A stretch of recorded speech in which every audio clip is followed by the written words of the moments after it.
الحمد للہ رب العالمین والعاقبۃ للمتقین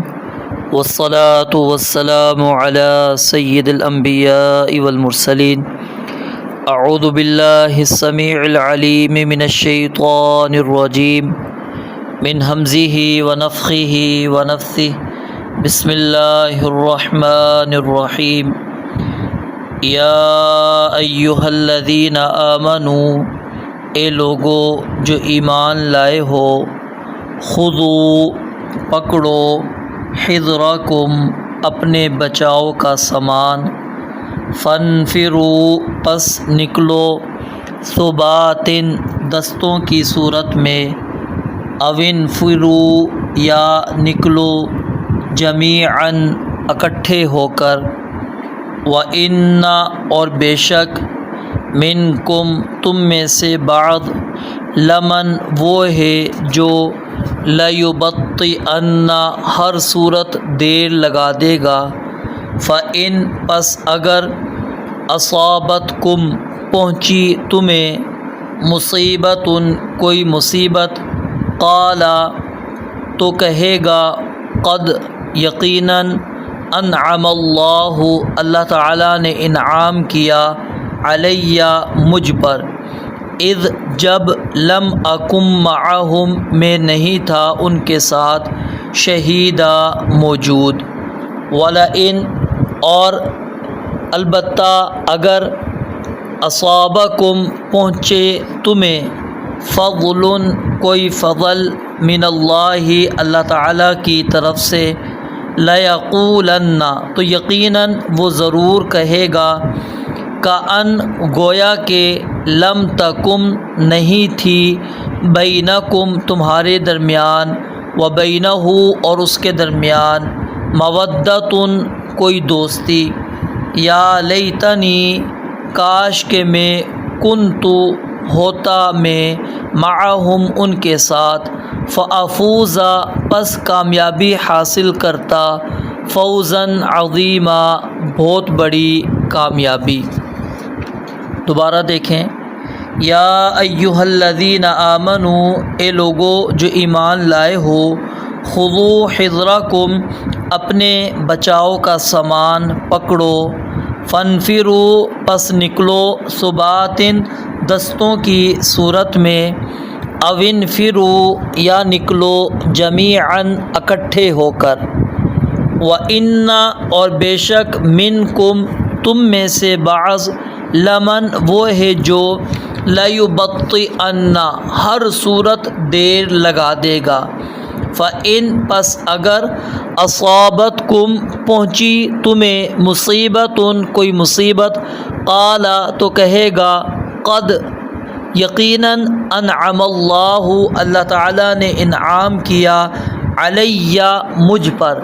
اذ جب لم اکم معہم میں نہیں تھا ان کے ساتھ، شہیدہ موجود، ولئن اور بلا شبہ اگر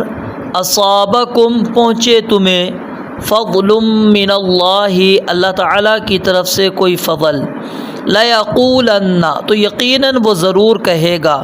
کأن لم تکم بینکم گویا کہ نہیں تھی تمہارے درمیان، وبینہ اور اس کے درمیان، مودۃ کوئی دوستی،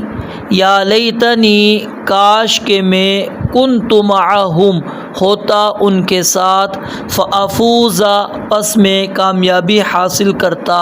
فوزاً عظیما بہت بڑی کامیابی۔ گزشتہ آیات میں آپ نے اللہ تعالیٰ اور اس کے رسول علیہ الصلاۃ والسلام کی اطاعت کا حکم پڑھا، اور پھر اللہ رب العالمین نے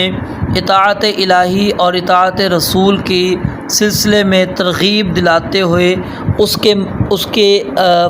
فوائد اس کو بیان کیا، جیسا کہ انبیاء، صدیقین، شہداء، صالحین کہ ان کی رفاقت اس شخص کو نصیب ہوگی۔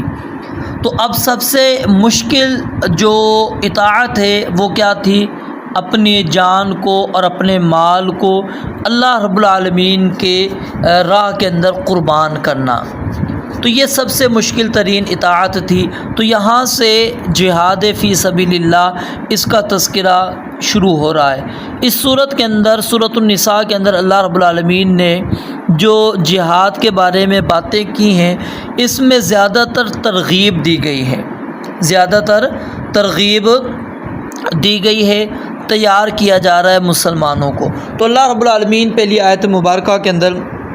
ارشاد فرماتے ہیں، یا ایھا الذین آمنوا، اے لوگو جو ایمان لائے ہو، خذوا حذرکم، اپنے بچاؤ کا سامان تیار رکھو، اپنے بچاؤ کے سامان کو پکڑ لو۔ یعنی اس کے اندر افرادی قوت یہ بھی شامل ہے، اور اس کے اندر اسلحے کی جو قوت ہے وہ بھی شامل ہے۔ وَأَعِدُّوا لَهُم مَّا اسْتَطَعْتُم مِّن قُوَّةٍ وَمِن رِّبَاطِ الْخَيْلِ تُرْهِبُونَ بِهِ عَدُوَّ اللَّهِ وَعَدُوَّكُمْ وَآخَرِينَ مِن دُونِهِمْ لَا تَعْلَمُونَهُمْ اللَّهُ يَعْلَمُهُمْ۔ تو اس کے اندر افرادی تیاری اور اسی طرح جو ہے اسلحے کی تیاری، دونوں کا حکم اللہ رب العالمین نے دیا۔ اور پھر اس کے اندر ٹریننگ، بندہ یعنی ذاتی طور پر اپنے آپ کو مستعد رکھے،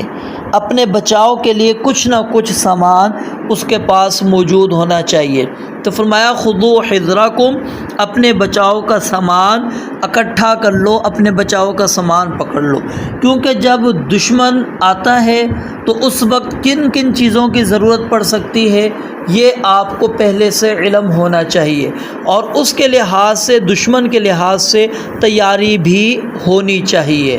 اس لحاظ سے تیاری بھی ہونی چاہیے۔ اگر آپ دشمن کے آنے کے بعد آپ اپنے بچاؤ کا سامان کرنا شروع کریں گے تو اس میں کافی نقصان اٹھانا پڑے گا۔ تو اس لیے پہلے سے ہی اللہ رب العالمین نے مسلمانوں کو اس بات کا حکم دے دیا کہ خذوا حذرکم، اپنے بچاؤ کا سامان تم کیا ہے پکڑو۔ فانفروا ثبات او انفروا جمیعا، یہ حکم جو ہے حالات کے مطابق ہے۔ جو سپہ سالار ہوگا اس کو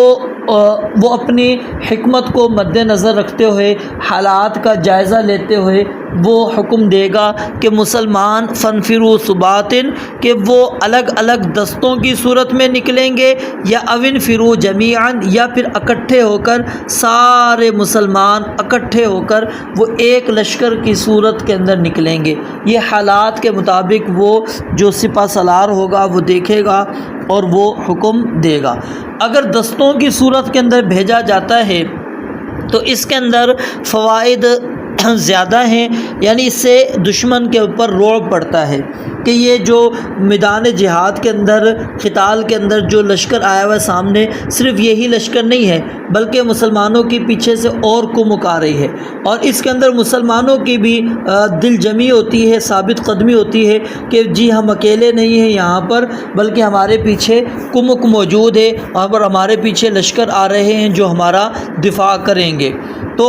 فرمایا فانفروا ثبات او انفروا جمیعا، تو دستوں کی صورت میں نکلو یا اکٹھے ہو کر نکلو۔ لیکن یہاں پر یہ بات اچھی طرح سمجھ لیجئے، جب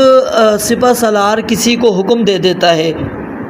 نکلنے کا تو اس صورت میں نکلنا پھر واجب ہے، ضروری ہے، پھر کوئی عذر تلاش کرنا، کوئی بہانہ بنانا یہ درست نہیں ہے۔ جیسا کہ رسول اللہ صلی اللہ علیہ وآلہ وسلم نے تبوک کے موقع پر،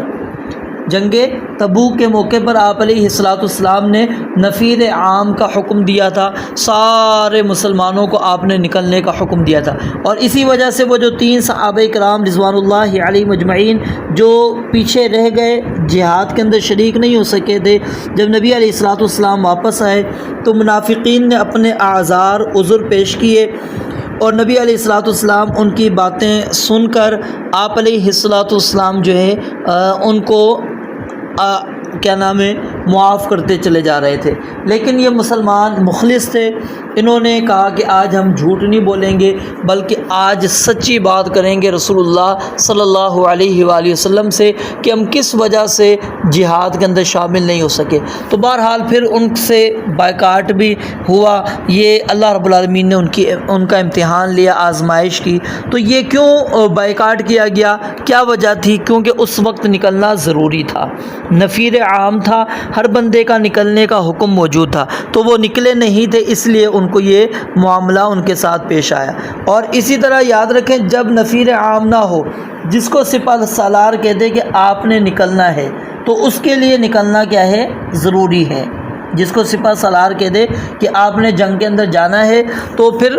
وہاں پر بندہ عذر بہانے پیش نہ کرے بلکہ اس کو نکلنا ہے، اس کے اندر جانا ہے۔ آگے فرمایا وَإِنَّ مِنْكُمْ لَمَن لَّيُبَطِّئَنَّ کہ یقیناً تم میں سے کچھ لوگ ایسے ہیں جو ضرور بضرور ہر صورت وہ دیر لگا دیں گے۔ یعنی مسلمانوں میں منافقوں کے کردار کا اللہ رب العالمین اس آیت کے اندر تذکرہ کر رہے ہیں، اور اس سے جو اگلی آیت ہے اس کے اندر بھی، کہ کچھ ایسے لوگ ہوں گے جو دیدہ اور دانستہ ہیل و بہانوں سے جہاد پر نکلنے میں دیر کرتے رہیں گے اور پیچھے رہ جانے کی وہ کوشش کریں گے۔ اگر اس سفر میں مسلمانوں کو کچھ تکلیف پہنچے تو وہ بڑے خوش ہوتے ہیں اور کہتے ہیں کہ اللہ کا شکر ہے کہ میں پیچھے رہ گیا، ورنہ مجھے بھی وہ دکھ اٹھانا پڑتا، اور جو دوسرے مسلمانوں کو تکلیف پہنچی ہے مجھے بھی تکلیف اٹھانی پڑتی، ان کی شہادتیں ہوئی ہیں تو مجھے بھی شہید ہو جانا تھا۔ اور اگر مسلمانوں کو فتح اور خوشی نصیب ہوتی ہے، غنیمت کا مال ہاتھ آتا ہے، تو پھر حسرت سے کہتا ہے کہ اگر ہم بھی ان میں شامل ہوتے تو ہمارا بھی کام بن جاتا۔ تو یہ جملہ وہ اس انداز سے ادا کرتے تھے کہ جیسے پہلے ان کا اور مسلمانوں سے کوئی تعلق تھا ہی نہیں، یعنی وہ اس طرح لاپرواہی و انداز اختیار کرتے ہیں کہ گویا کہ مسلمانوں کے اور ان کے درمیان میں تعلقات تھے ہی نہیں۔ تو ان دونوں صورتوں کے اندر اللہ رب العالمین نے ان کو کیا کہا؟ منافق، کیونکہ انہوں نے صرف دنیاوی تکلیف سے بچنے کے لیے یا دنیاوی مفادات کے حاصل کرنے کے لیے انہوں نے یہ کام کیا کہ دنیاوی تکلیف سے بچ جائیں گے، جہاد کے سفر کے اندر جانا نہیں پڑے گا، مشقت اور تکلیف نہیں اٹھانی پڑے گی، اور اسی طرح اگر مسلمانوں کو فتح، خوشی، کامیابی مل جاتی ہے تو کہتے کاش کہ ہم وہاں پر ہوتے تو آج ہمیں بھی مال غنیمت میں سے مل رہا ہوتا۔ یعنی انہوں نے اخروی زندگی کو اور رضائے الہی کو حاصل کرنا ان کا مقصود نہیں تھا، بلکہ ان کی غرض کیا تھی؟ دنیاوی تکلیف سے اپنے آپ کو بچانا اور دنیاوی مفادات کو حاصل کرنا۔ تو اس طرز عمل کو اللہ رب العالمین نے کیا قرار دیا ہے؟ نفاق۔ اور یہاں پر غور کریں، وہ جہاد سے کیا نام ہے تاخیر کرنے کی، تاخیر لیٹ ہونے کی کوشش کرتے ہیں۔ پیچھے رہنے کا ذکر نہیں کیا یہاں پر اللہ تعالیٰ نے کہ وہ پیچھے رہتے ہیں، ان کے یعنی کوشش یہی ہوتی ہے کہ ہم جہاد سے کسی طرح تاخیر لگا دیں، لیٹ ہو جائیں، ہمیں جہادی سفر کے اندر جانا ہی نہ پڑے۔ تو یہ مسلمان کا طرز عمل نہیں ہوتا۔ مسلمان کا طرز عمل کیا ہے؟ جب سپہ سالار نے حکم دے دیا تو اس وقت اس کو ہر صورت کے اندر نکلنا چاہیے، اور پھر وہ اس چیز کو نہ دیکھے کہ سفر کتنا طویل ہے، مشقت کیا ہے، کیا یہاں پر مال غنیمت ملے گا یا نہیں ملے گا، ان ساری چیزوں کو چھوڑ کر صرف اللہ رب العالمین کی رضا کے حصول کے لیے وہ اپنے اس جہادی سفر کا آغاز کرے۔ رب العالمین سے دعا ہے اللہ تعالیٰ سمجھنے، عمل کرنے کی توفیق عطا فرمائے۔ وآخر دعوانا الحمدللہ رب العالمین۔